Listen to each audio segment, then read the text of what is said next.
kami ng Pukoy. Mga animals kayo makita ko lahat. Kami po ang pinakauli. Kasi ang bagal po mag-U-turn itong driver namin kanina. Kaya anong nangyari, imbis na nasa gitna kami, dito kami sa puwet. Shit. Oh.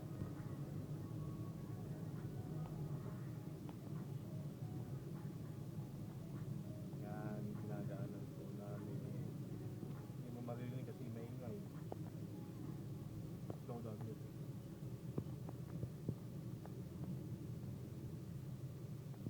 Malayo-layo pa po lalakbayin namin. Ilang bundok pa aming tatawirin. Masilayan lang ang kagandahan ng pinagmamalaking Pukoy ng Japan. Kanya nga, adventure.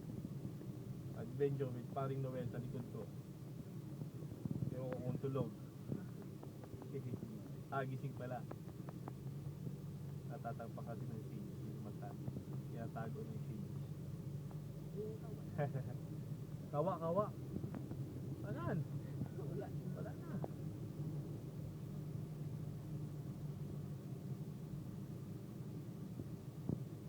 Nakikita niyo yung bundok na yan? Ayan. Yun lang. Tatawirin pa namin yan. Ayun, pasunod na po kami sa tunnel ng bundok. Malapit na. Ay, mali pala. Sorry. Sa gilid lang pala kami, sa gilid.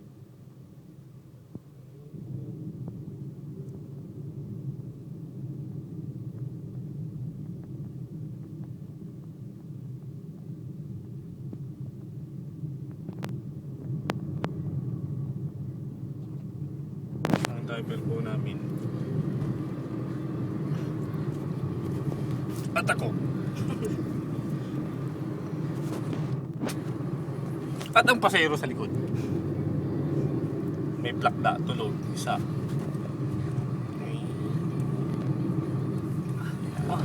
Alam ko yan.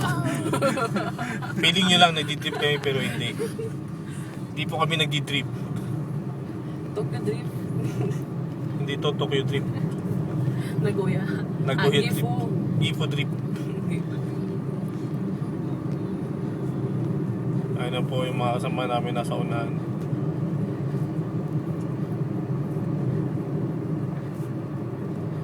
Almost 2 hours pa ang biyahe. Okay lang, adventure. Para may iba naman ang mundo. Para ma-enjoy ang upong Yasumi ng Japan for the very first time in 6 years. Nakapag-beach din.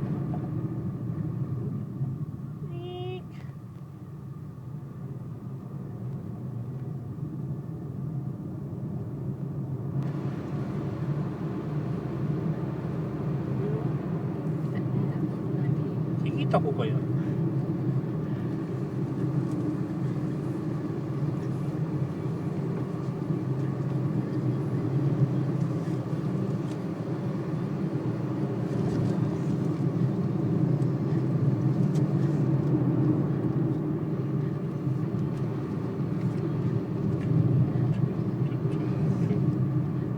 Ka lang dyan sa Manipila.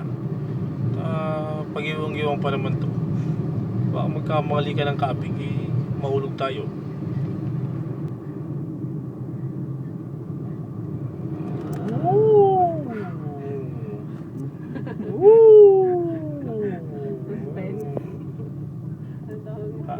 Hindi po to bituka ng manok.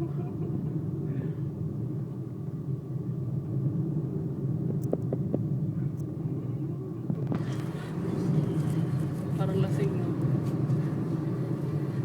Buti walang kanon kasalubong.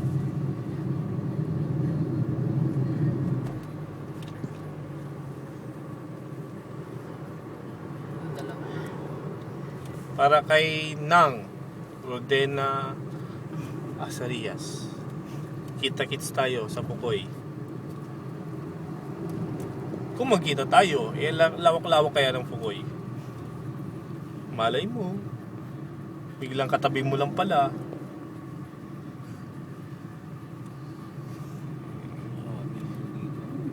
Yeah.